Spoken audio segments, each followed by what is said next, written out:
What's up, everybody, and welcome to the Box Out Boys podcast. We are the NBA podcast of the people, your home for lukewarm takes and substandard analysis. I'm Titus Two Shots Dominguez, and joining me tonight for a little pick and pop, a little pick and roll, it's Joey, the stats man. McCrosky, get that, Joe. Hey. All right, guys, I got a stat tonight. The Bulls have the top two rated players in deflections per 36 minutes. Alex Caruso and Javonte Green. Alex Caruso 5.5 and Javonte Green 5.4. So leading them to the seventh overall defensive efficiency rating. Cool. Cherry picked stat, but cherry picked stat. Great stat. AC and Javonte, the glue guys, the hustle players. The glue guys getting it there, man. Imagine if we had Lonzo too. Whew. Well, it is just the two of us today. Number one seed in defense. Just two of us tonight. Chris is down. He's in protocols again. He's feeling a little sick. So, and Adam, he said he's good. He said Chris isn't joining. I'm good. Guess he just loves the guys, big man. And we miss you. Yep, he loves the big man. Loves the big man. Not interested. But Chris said he might be joining in the chat. He just wasn't feeling up for talking, which is perfectly understandable. Been it's a tough week to be sick. I think a lot of people are getting sick out there, but we got a lot of fun stuff for you guys tonight. Still, we got some World Cup comparisons. Anybody watching that? Huh? Just us? Just me and Joey? I think the whole world is watching that. The whole world. Well, this is an American audience. That's true. Valid. We are going to debate some of the best, worst, crazy Bulls trade rumors out there. I got a lot of lists. Joey's got some dreams he's wanting to get done. We're going to talk a little Nets at our own peril. Talk some Nets. We're going to talk about the new... how that table's turned, huh? Yes, right. That's shocking everybody quietly. We're going to talk a little bit about the new MJ MVP award. And then we're going to... both our teams, our home teams here for the Box Out Boys, Minnesota and the Bulls, took some bad L's over the weekend. So we're going to debate who had the worst L from a weekend of, a decent weekend for the Bulls, but, that one kind of left a sour taste in your mouth going into tonight against the Knicks. All right. My choice of words was a bit more aggressive. But... Yeah, you had an aggressive text to the group that just was left. It was left unacknowledged. Thank you, guys. I was like, because I wasn't watching the game at the time, but I knew something. I was like, something happened. I just love that you guys knew without having even reacted. Okay. I think I instantly Googled the score. I was like, oh, I see that's what Joey cares about. Yep. I think I was watching a Christmas movie or something at the time. All right. Sounds about right. All right, so let's get into our first question of tonight. So, in honor of the World Cup, which Joey has completely sucked me into, so thank you for that, Joey. I've really been enjoying this round of 16. The last 2 days were the semifinals. If you're unaware, Croatia and Argentina played yesterday, and Morocco and France played today. And we wanted to come up with some NBA comps that could make the semifinals or the conference finals of the NBA. So the first thing we have is Croatia. So we're looking for like a small market team that could possibly break through and finally get in and make a conference finals. Argentina, we have them as the a great team, or a good team with a aging veteran. Messi is maybe his last World Cup. Is this what this is? The swan song they're saying for him? This is it. It's got to be it. It's got to be it. Amazing if he plays. If he plays, he won't be the star of the team in 4 years. Yeah, he'll be doing a Ronaldo there. Yeah. So we're trying to find an NBA team that is good. Maybe has an aging star with his one last chance to be this year. So we'll see if we can find a comp for that. We have Morocco, which is sort of the surprise team of the tournament to make a run. So who can be that young, surprising team that nobody sees coming to make a conference finals? And then finally, we have France, who is the defending champs. I wasn't sure how you went with this. If you went straight up like defending champ, or if you just went for like a top team, a team that has won before and is trying to get back to the top of the mountain. So go ahead, Joey. Give us your teams here. All right. So for Croatia, the small market breakthrough, I think it's got to be the Pelicans. Okay. All right. That was who I was looking at too. Okay. I ended up going. Or you want to go through all yours, or no? Let's do one at a time. Croatia, Pelicans. Pelicans. I ended up going with Denver for that. Hmm. And I don't know if they were a small enough market. I think New Orleans might be the better team. It was the other team I had in that slot. I think that's fair comp. Denver, I mean, in basketball world, that's a small market team. Yeah. And Right? The big markets are Chicago, LA, New York. New York. A team that hasn't won a Miami, title Dallas, before. maybe in the top 5. Yeah. So that was kind of my thought. But yeah, give us kind of some thoughts on New Orleans Pelicans as that team. Yeah, I definitely think small market. I think, like, if you look back, last World Cup, Croatia had a run to the finals. Obviously lost to France. And, kind of comparison last year, New Orleans had the run to the Western Conference Finals, or not the Western Conference Finals, whatever round it was. Played Phoenix, hung in there tight, kind of surprised everybody by hanging with the Suns, forcing that. And everyone was kind of like, hey, they're missing that one piece. Like, could it be real? Last week we talked about, are they the number 2 seed in the West? Chris called it false because he said they're the number 1 seed in the West, and I believe they are. He's been proven correct on that front. I think the comparison is good in recent memory. I think the comparison in recent memory is good, and there is the stats man, number 1. He's got it. Denver's a good one though. I think Denver's good too. I think maybe like 2 years ago, the comp for Denver would have been perfect, but you're right there. I'm not going to argue that very much. No, well, so Denver was I think we when I posed this question to us in the group chat, we both said the same thing. We kind of gut reactions. Denver was my gut reaction. I think too, because Croatia, European team, I'm thinking of, Jokic, European guy kind of vibe to their team. Croatia, Serbia, Montenegro. It's kind of kind of similar, I guess. Yeah. But we could have picked Dallas. Yeah, Dallas was another team that kind of ran through my mind. But my gut was Denver. But then kind of thinking about it, like who could, as I got more serious in the question, like who could actually make the conference finals, I really started to think that the Pelicans could do this year. I don't think that's out of the question. I mean, I know it's still early, but I'm with you. I still don't think there's a glaring fault on that Pelicans team, and that's the thing to me. Like, there's not a standout fault for them right now. Denver does have some question marks as far as injuries and just kind of, is everybody going to get back where, Pelicans are kind of rolling right now. Yep. All right. So who's that team you thought of for Argentina?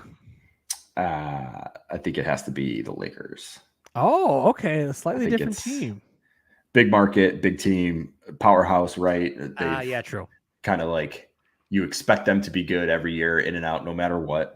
And, when you put aging star on there, I think that was kind of the big shot for me. He is the aging star in the league, right? It's perhaps true. Maybe his swan song, maybe one or two more of these. And I think this year might be their last chance to do it. So I think it's got to be the Lakers for me. And I'm curious that you didn't have the same one. That is a better team. I think I went with, because I think you went with pedigree as far as like Argentina in the the soccer world and LA in the basketball world as being sort of top tier teams. Mm-hmm. I sort of went with recency top tier teams, and I went with the Phoenix Suns. I went with Chris Paul and the Phoenix Suns is like, I think LeBron's the better comparison to Messi, obviously. But I was feeling of Chris. Here you go. That new Titus would go Suns. Yes, it's got. I feel like this is, and I feel like more in the case of for the Suns. I think this is their last chance as this team. You know what I mean? As this group, with everybody coming in the Western Conference, kind of catching up to them. Like the Pelicans, like the Memphis Grizzlies, and all that stuff. So, and the Mavs, if they can kind of get another piece around Luka, I really like. Like that. Oh, Statsman coming in with another good team here. Maybe Blazers. Dane being the lone guy. Dane, yeah. Yeah, I think the lone guy argument for Argentina, like Messi gets all the headlines, but yeah, but he's not alone. He's not the lone guy. Fun fact about Argentina: the first MLS player to go to the World Cup Finals plays for Argentina. So that's a fun little MLS getting their first nod in there, getting their flowers. Yeah, Blazers isn't bad though. I could be convinced into the Blazers I could be convinced of that. Those are all good picks. Yeah, I like those picks, but I think the Lakers is probably the right one. I don't know if they can actually make a run to the conference finals. That was maybe my thought on the Suns. Yeah, the other argument there too is Messi hasn't won a World Cup before. LeBron has won titles, so Yeah, in that was terms of maybe not the pedigree, but the comp to like getting your last one or getting a first one. All right, the surprise team you had. Who's the Morocco team? The team that this up. is the one that I struggled with. I think the most. Me too. I picked Cleveland. All right, I did too. Oh, all right. That's what I went with. I picked Cleveland. I think surprising newcomer, like not in history, surprising this year. They're better than everybody expected them right off the bat. And also kind of thought too, like they're pretty like hard-nosed and like they do what they do well, but the things that they don't do well can be exploited very easily. Like same thing with Morocco, right? Like they're very hard players. Like the skill level across the team may not all be there, but they have, a couple guys that are good. Their tactics were good, but when they got up against a team like France today, right, they were able to exploit some of those weaknesses, and the better team eventually won, which is kind of something that I could see from Morocco. So I went with Cleveland. Statsman is saying the Jazz. No. He's out of pocket. You're sick. He's high on the quill. He's high on the NyQuil here. No. Maybe 3 weeks ago the Jazz, but they've come back down to earth. So that's the most American thing ever. The Jazz of Morocco, soccer man. So I do. Cavs was my pick as well, because I feel like, and this was so our picks. I think we both said before the show that our picks kind of line up with conferences. So this was my Eastern Conference matchup. So I have to, I'll say who my France team is later. But as far as the Cavs being a surprise team, I feel like in the Eastern Conference it's Bucks, Celtics. It seems like it's a collision course. This is eventually going to be our conference finals in the Eastern Conference. But I feel like if there's any team that can sneak in there, I think it is the Cavs. Like, in a matchup against Boston or Milwaukee, I think that they have a chance, especially with Mitchell and their bigs up front. They certainly stand a chance against one of those teams to kind of spoil, a bigger matchup in the semifinals. So let's move on, man. France. Who did you have for France? I was between two teams here. I went with Milwaukee. And Same. I was torn between Golden State. Like, it's the repeat thing. But the reason I went with Milwaukee is France has, like, they've got the young superstar and they've got kind of like the aging, like Olivier Giroud is kind of like, this is his swan song, right? I think he broke the record this year for the most goals by a French national player, breaking Thierry Henry.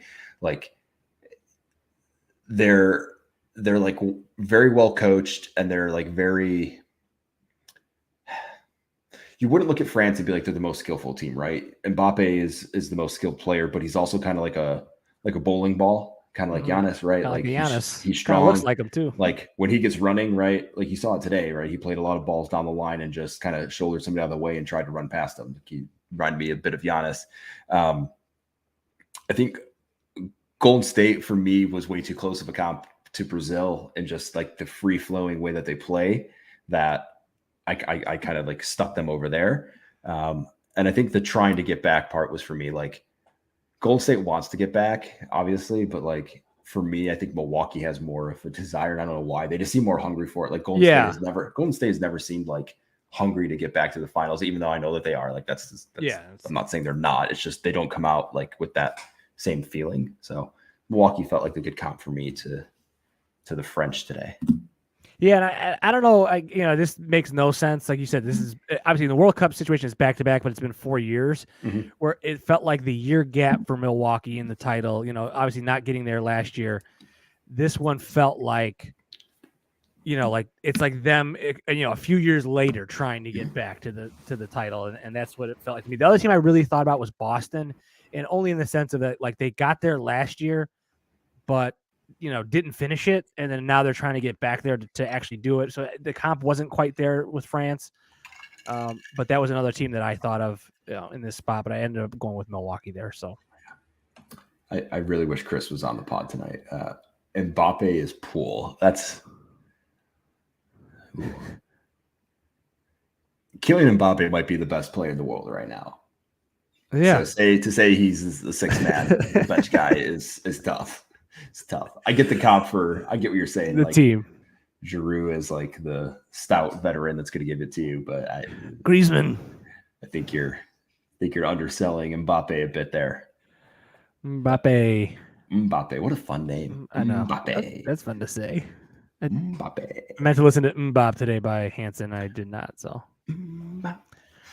Also, World Cup talk. Big numbers here for the Box Out Boys. Got a lot of people watching tonight as we talk World Cup. We're bringing them in.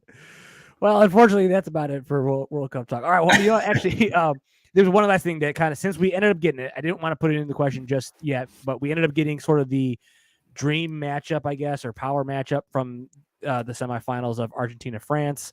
Spoiler alert if you haven't watched the games. So what would be sort of that heavyweight title matchup this season? Can we actually get it? Because I kind of felt like my gut was Boston-Milwaukee, but obviously that's Eastern Conference. But would there be some sort of matchup that would kind of rival that level of anticipation that Argentina and France seems to have? I feel like Boston Golden State again might actually do it. That might be it too. Yeah, I was kind of, as I was talking about it, I thought of that. Like Boston is the young up and coming team, right? With the budding superstar, not budding, he is a superstar, but Tatum, like he's budding superstar. Yeah. Like he is trying to take the throne from the likes of Durant and Curry and those guys. That might problem be is like Argentina and France are both kind of like skilled. So maybe the better comp is actually Milwaukee Golden State, because you've got the two powerhouse teams with actual, you've got MVPs on both teams. Yeah. Championship pedigree. They both won. They both won international titles, not World Cups. France has got one. Argentina hasn't. So it might be Milwaukee Golden State actually is probably the better that powerhouse might be comp. That might be it. Because then you got everybody going, all right, here's and then it's a very similar situation where Golden State is trying to go back to back, and then you have this other, obviously they're maybe not the comparison to Argentina, but you have a really good team coming up against them with a superstar that's equal to their team. So I'd rather watch Boston Golden State again, I think. I want to watch Milwaukee. I will watch Giannis. He's a messy level for me. I just want to watch the dude play. Yeah. Watching Tatum play though is true. I mean, he's coming up. Fun. He's next. Yeah. It's fun. All right, let's move into our next question of tonight. So the word on the street is hold on, we got one last comment from the stats man here. Get Boston out of here. True. It's hard to it's true. Boston. Yeah. All right. State will win again. Yeah, true. No, I think Boston would get them, but all right. So there's been a lot of talk that the Bulls should blow this thing up since their poor start to this thing to the season. Been a tough watch for us, obviously, as fans. So there's been a lot of trade rumors going around about who to trade, what to do.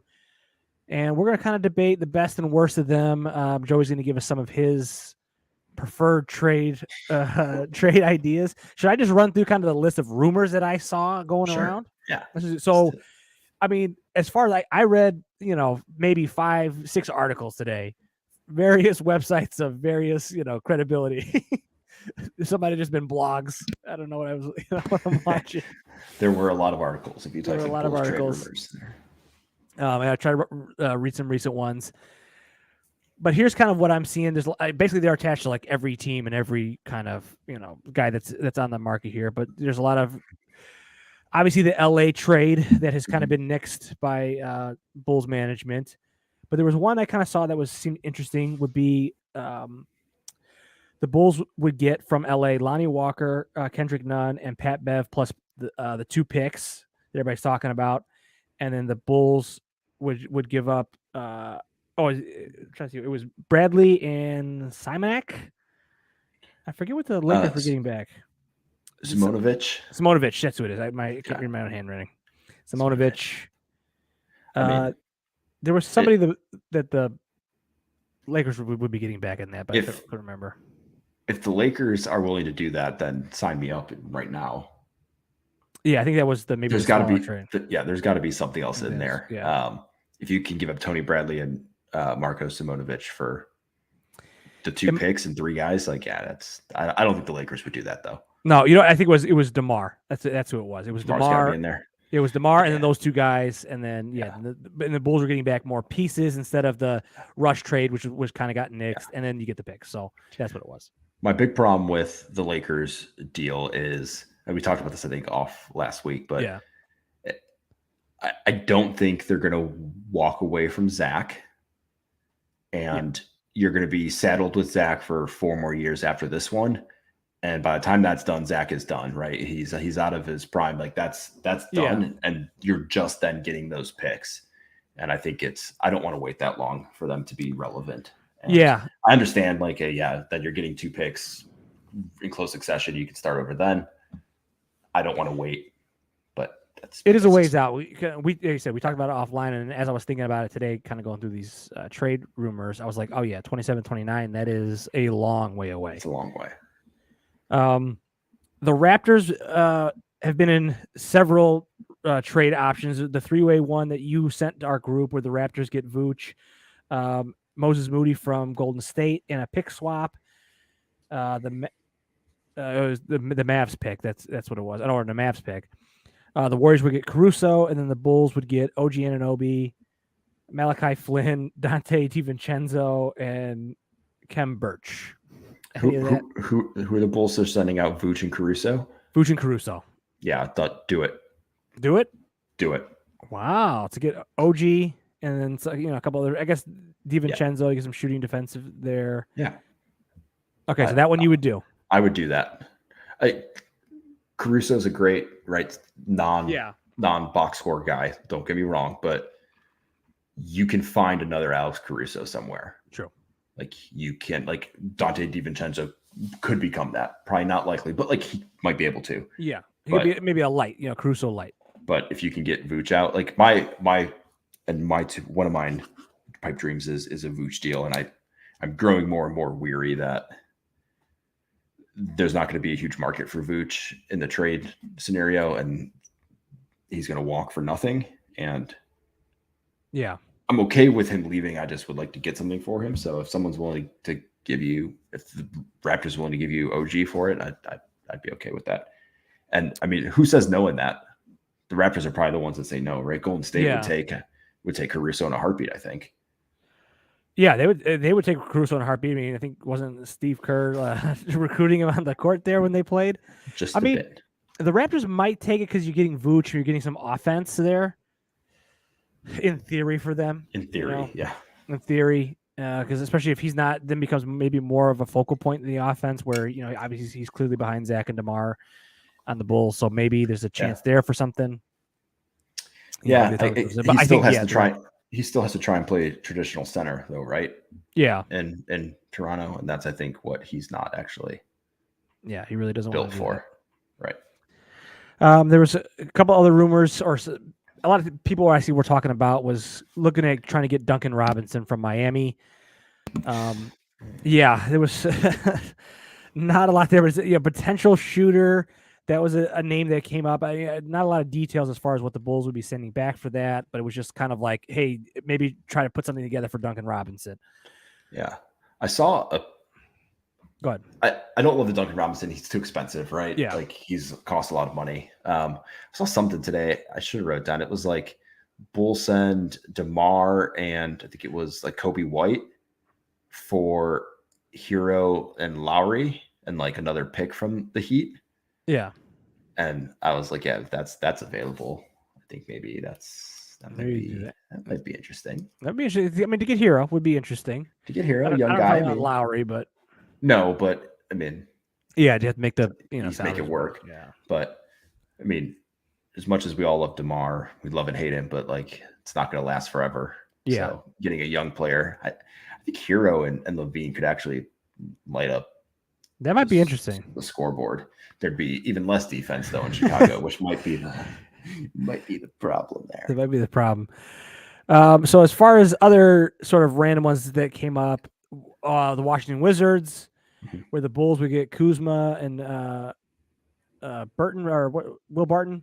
Yeah. And then a first round pick in 2025, a second round pick in 2023, and then Washington would get DeMar. This one made me laugh because they were like, well, what if if Washington gets Beal, DeMar, and Porzingis? And I'm like, that sounds eerily similar to Zach, DeMar, and Vooch. It does. So good luck with that. Yeah. That's I think that's like an equal risk trade for both teams, right? It's a risk for Washington, but they need probably a consistent scoring forward. Kuzma's kind of teetering on the edge of that, right? He's having his best season of his career. I don't love if he came to Chicago, but the picks of their very recent, or I guess not recent, very near in the future, coming soon, are enticing to me. A 23 second and a 25 first is that to me would get that done, I think. Yeah, and I mean Kuzma seems to be the kind of the jewel of this trade deadline, I guess, to some extent. He seems to be the guy that he's available, and a lot of teams are interested. Mm-hmm. And he's kind of said, "I want to go," right? I want a bigger market. He wants a bigger market. He also wants to get paid, so that might be an issue there for the Bulls. But true. There's that. There was another Dallas one that was, I think, was in the same article you sent us. Let's see who was it. Levine for like the 5-player package. Yeah, like Hardy, Tim Hardaway Jr., Davis Bertans, and a first or 3 firsts, future firsts for Zach. That one I don't really want to do, but I think that just gives you a bunch of like role player guys, and your team is just kind of fit. I don't think the Bulls get any better. I think if there's a deal made around DeMar or Zach, it's got to involve a heavy load of picks. Yeah, like you can't trade Zach for 5, 4 players from Dallas. Like that doesn't move the needle. That doesn't do it for me. And then the other thing, the other thing I saw was it wasn't necessarily, like I said, a lot of this was more like articles were saying Bulls should go get these guys. And so some of the names that are kind of popping up: Jay Crowder, PJ Washington from the Hornets, Miles Turner from the Pacers, Mo Bamba from Orlando, and then Jakob Poeltl from the Spurs. Any of those names interest you? Any of those seem like worth a call? Yeah, I think we must have read the same article at some point, and so I was in the trade machine or whatever. Patrick Williams and PJ Washington straight up works. Okay, I mean, I'd be up for that. Yeah, I mean, the only problem is they're kind of the same player, right? Like stats wise, like they're pretty much identical. PJ Washington probably a little bit better on defense, but he's got a little bit more time under his belt. I think Patrick Williams probably gets there. PJ Washington could play between the 4 and the 5. This might be like you're getting the same person in return. The only thing is that that PJ Washington is already there. You're getting a guy ready to go, right? You're not waiting for Patrick Williams to see what it's going to be. The other one I found was Miles Turner, right? So Vooch for Miles Turner straight up does work as well. That I think is the biggest pipe dream, and I think if you could get Vooch for Miles Turner straight up, like that would be that's a season changing. Like I think the ESPN trade machine had that at like +3 wins for the Bulls. Nice. I think the PJ Washington was like -1 or +1 or whatever. It was pretty much level, but it was +3 with Miles Turner. So I think like he answers all the questions that Vooch doesn't answer for you, right? They're probably averaging right around the same amount of points, career high for Miles Turner at 17.8, but you're getting much better shot blocking and a better switch defender, which is the one thing that teams absolutely destroy the Bulls on is pick and roll and switch defense. And they just absolutely torture Vooch in it. And somebody like Miles Turner would be better suited for that. So if they can make that happen, that all day, every day, give me that. But I would imagine Indiana can get a lot more for him. Yes, I think so. So unless Indiana is really saying like, "Hey, we just want to be bad," and Vooch, Yeah, Vooch and the just move him next Vooch year. makes us and yeah. bad, and we can maybe get Wembanyama. But yeah, those are my two pipe dreams that I would take in a heartbeat if I could get them. So those are the two you thought of. It was Patrick Vooch, Williams for PJ Washington, and and Vooch for Miles Turner. nice. I would be okay with both of those trades. Yes. Yeah. The other one, I think maybe P. Will for like John Collins type. Yeah, that would be interesting. I just don't know. John Collins is injured right now, so I don't really know what that is, and he's been kind of up and down. So I don't know. PJ Washington's been pretty consistent, so I'd be a little more comfortable in that thought. But the real question is, are the Bulls actually going to make a move? Do you think anything's going to happen or no? Do I think anything is going to happen? No. Do you want anything to happen? I do want something to happen. I think Kobe White has proved enough this year that like he still can be a guy off the bench that can hit you a couple threes, right? He's hit a few not game winners, but big shots at end of games for the Bulls. I think he's got value to a team that needs something like that. I think Patrick Williams has value. It's just a matter of, are you willing to keep waiting on him, or are you just going to move on from it? And I think Vooch too, like, to me, those are the three guys that like you have to be willing to accept calls on. Plus any of the, your bench guys, Javonte, Green, Dragic, any of those guys. Like if someone comes calling for them, you should be listening.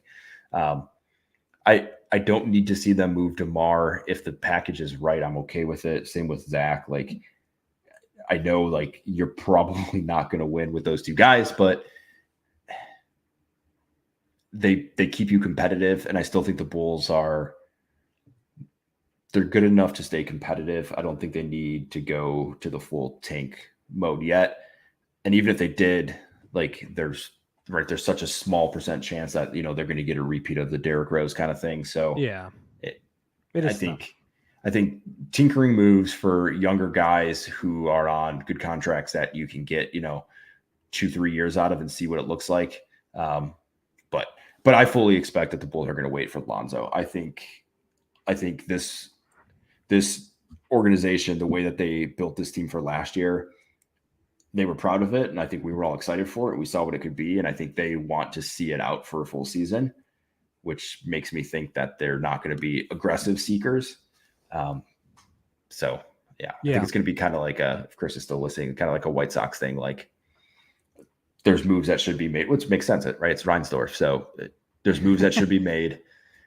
They have the money, they have the potential, right? They've shown flashes of being good and they just need to tinker, but are they going to do it? My gut tells me no. They want to see what they can get with what they have. Yeah, unfortunately, I think you might be right. They might just say, hey, look, we'll get Lonzo back, even if it's like next year, and we'll be healthy next year, and then we'll see what we can do. Yep. I would be fine with moving just about anybody in the team. I think you can go a couple directions. If obviously if you hang on to Zach, then you change your timeline. It becomes a little bit younger, and you're looking to update later, or try to win later. Statsman says the White Sox have done nothing this offseason. Not a good sign for the Bulls. Yeah, it's not. Yep. He's right. Well, we can transition to our third question of tonight.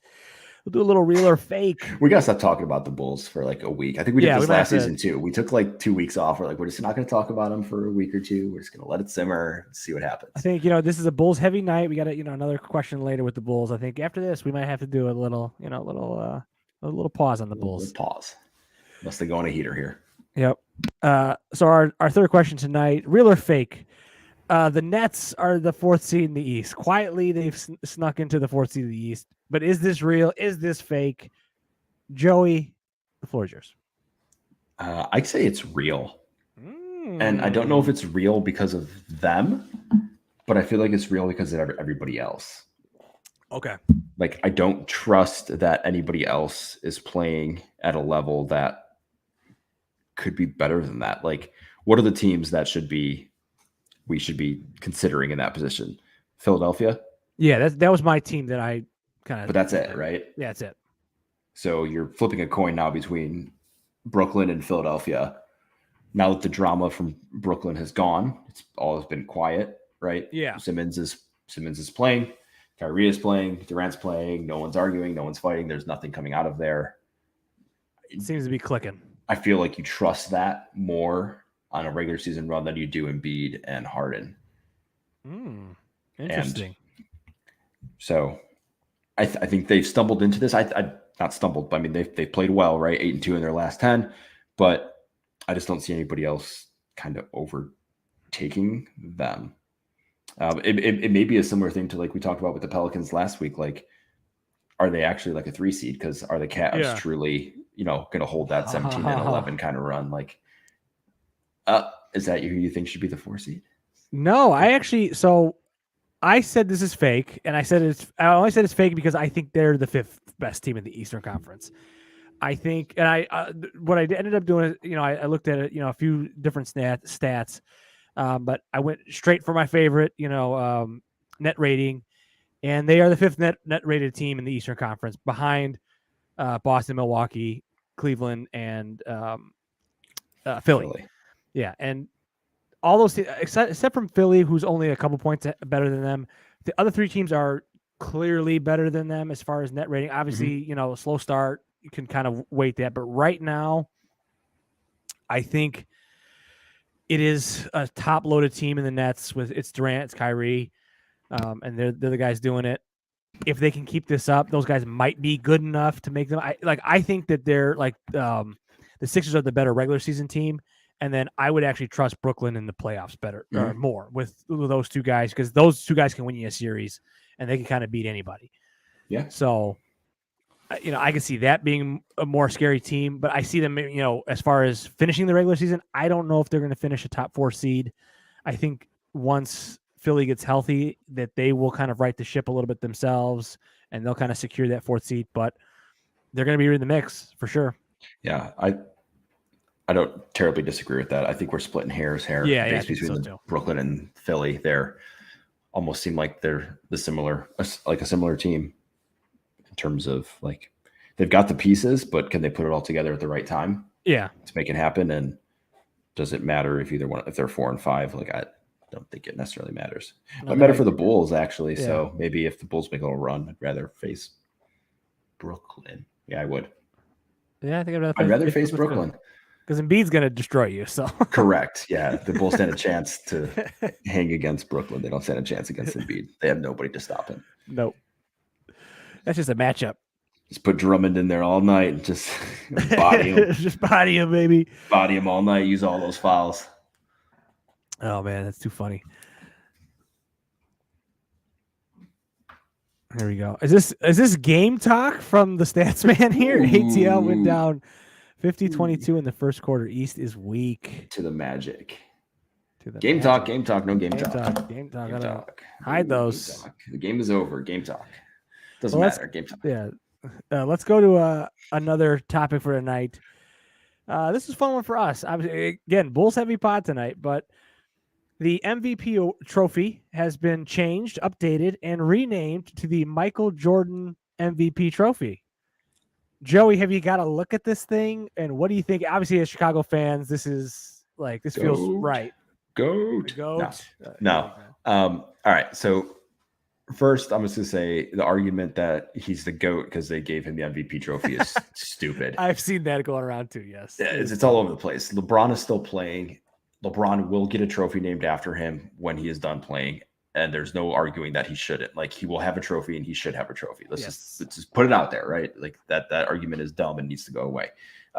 Second thought, visually, I don't love it. Okay. But I also didn't love the original, like the previous version. But if you're comparing it to all the other redone trophies that are basically giant glasses with gold figures in them, it's much better. What I do really like about the trophy is all of the little like hidden Easter eggs and like nods to all the things that, like, it's 23.6 inches tall. Like the base is 5-sided or the plate is 6-sided, like all these just little tiny nods to his jersey number, how many finals he won, his MVPs, like all of those things to me are awesome. Also, it's like a 2-foot tall trophy, right? 23.6 inches tall is that's a big trophy. That's big trophy. That's like half of you, right, Titus? Like it's hey, not that short.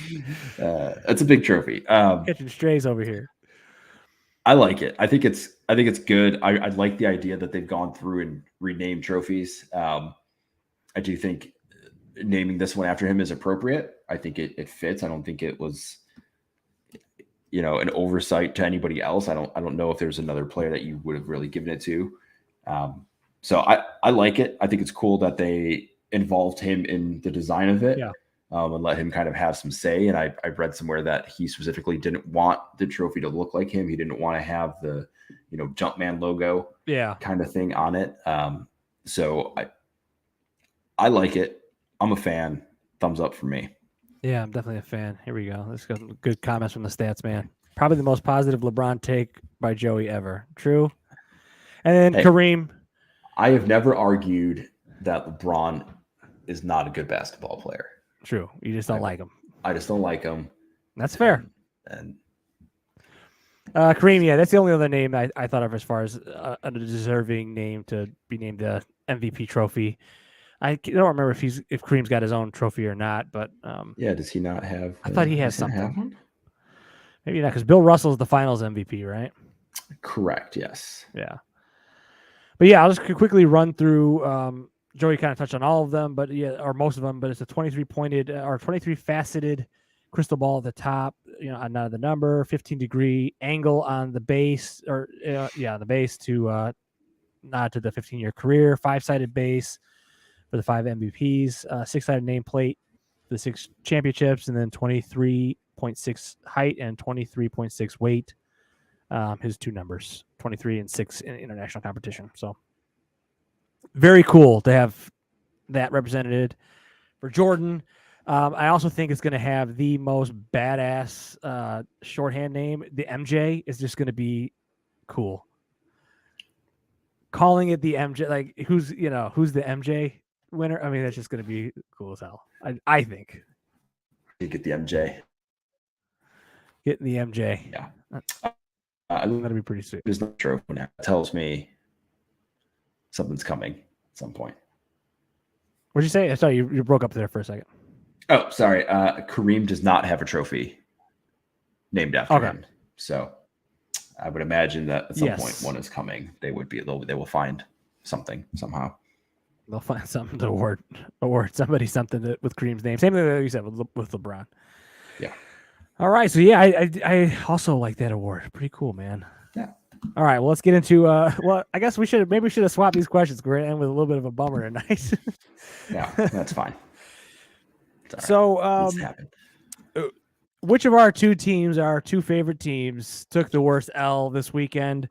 We'll start with Minnesota. Just getting torched by Dame. It was Dame time from jump, from 2 minutes into the game. He set his own, or tied his own personal record of 11 3-pointers in a game. He didn't even play the fourth quarter. He had 11 through 3 quarters, I think, which I believe is the NBA record for the most in through 3 quarters. He was absolutely filthy and on fire. I think Clay has the record against the Bulls, right? Yes. Yeah. But not through 3 quarters is the distinction. Yeah, is the distinction. Game wasn't all that close, so and a little bit of a not so bad thing is that it was in Portland, so it wasn't like it was at their home gym and getting torched, but definitely not a great way to lose. Just kind of getting rolled over by Dame there. But the Bulls themselves took a bad loss. Joey, do you want to relive this memory? Losing in overtime at the buzzer. A lot of crazy stuff happened, but go ahead. Yeah, this was an emotional roller coaster. It was painful, right? So Derek Jones Jr. hits 1 out of 2 free throws, basically with no time in regulation to send them to overtime. So he hits both of those free throws, right? They win the game. Game's over. Yeah. They go to overtime.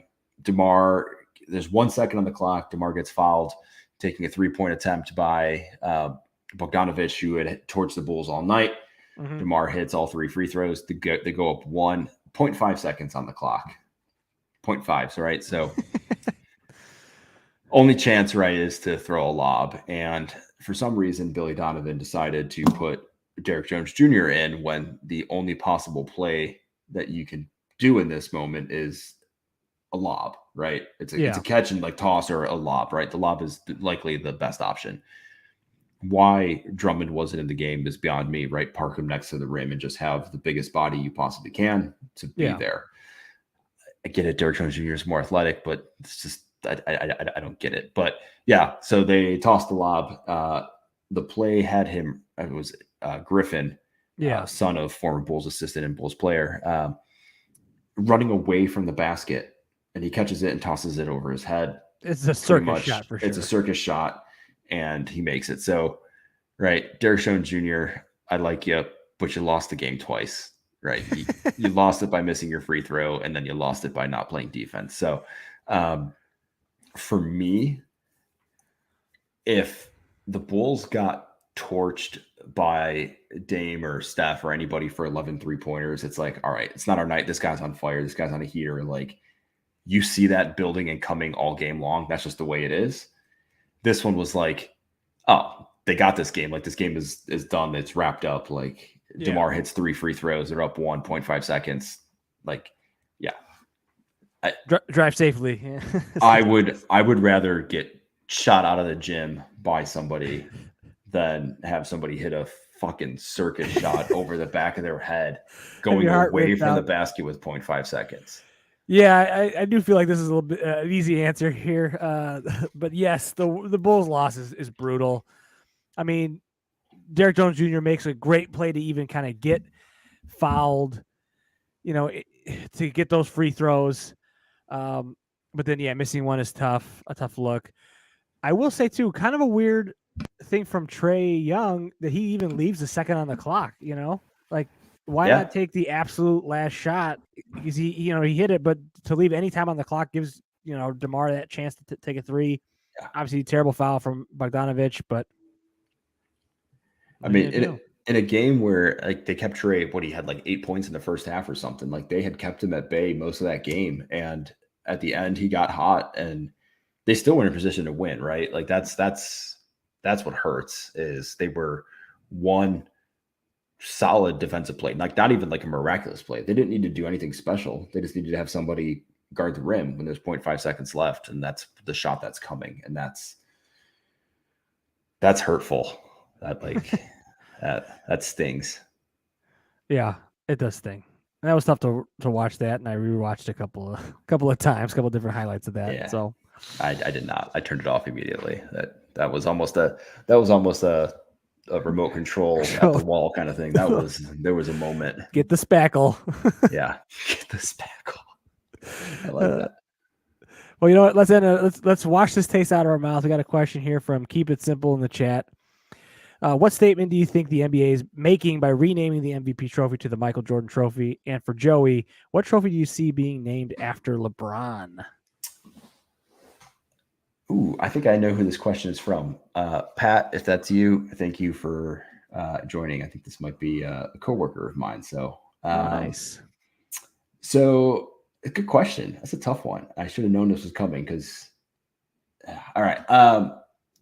The statement I think the NBA is making, I think it's more of a recency thing. I think with the way that they've, put together the top 75 team, and they've got, plenty of older generation players. I think this is more of a lot of people who are into the NBA now still know Jordan, right?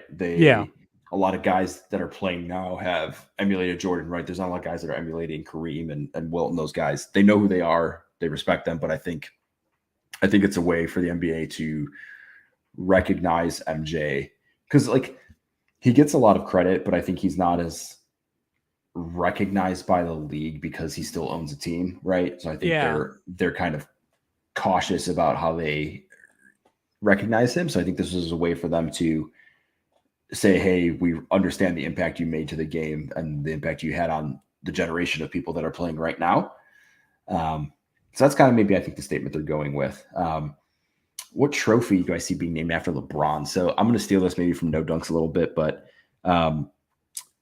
they were kind of talking about how they think there should be a trophy for the scoring title from each season. Whoever, points per game is the leader. And I think I think that would be a good fit for LeBron. Obviously, you're not going to give a trophy to a guy who has the most points in league history, which will be LeBron this season. But I think the LeBron James scoring title. That would be kind of cool, especially if he is the overall scoring leader. Right, he'll be the overall scoring leader, which he will be. He will be. Every season, whoever has the most points per game, you give him the LBJ scoring title award. That would be a fitting cool. one, right? I would like that, because you don't remember LeBron.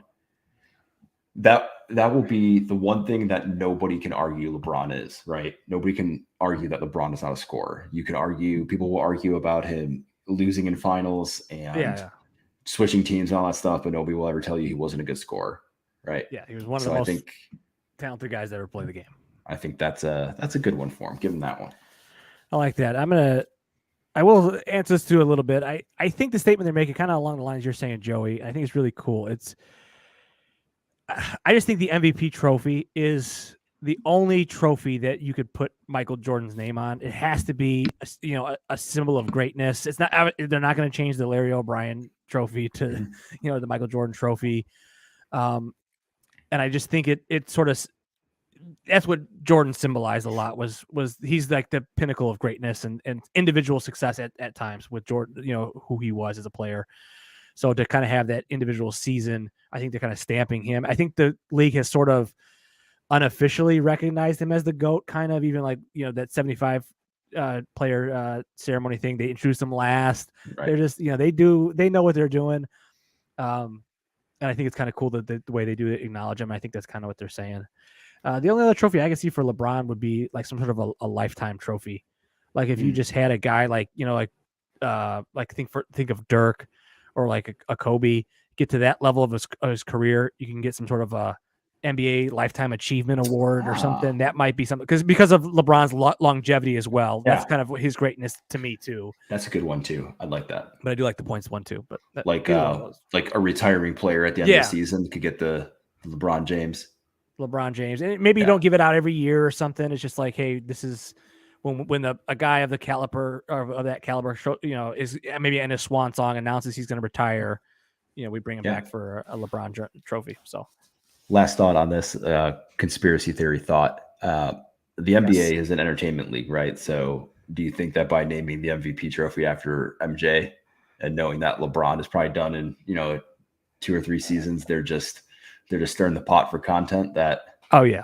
They knew they knew people were going to call it the GOAT trophy, and now they're just stirring the pot. They're stirring the pot up. They're trying to get it going. I am doing it this offseason though. I'm doing the case for LeBron for GOAT. You've been saying that for this entire duration of the pod. But this summer I'm doing it. All right. Okay. All right. Well, anything else tonight, Joe? Or you want to call it a show?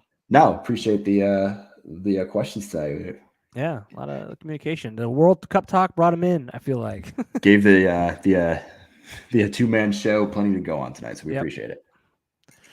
Well, that is it for us tonight. Join us next week to talk more NBA basketball. Follow us at Twitter, Instagram, YouTube, and Twitch at the Box Out Boys. Slide into those DMs, and feel free to drop a like on this video if you're watching it on YouTube or on Twitch. Help us out a little bit. It helps the algorithm.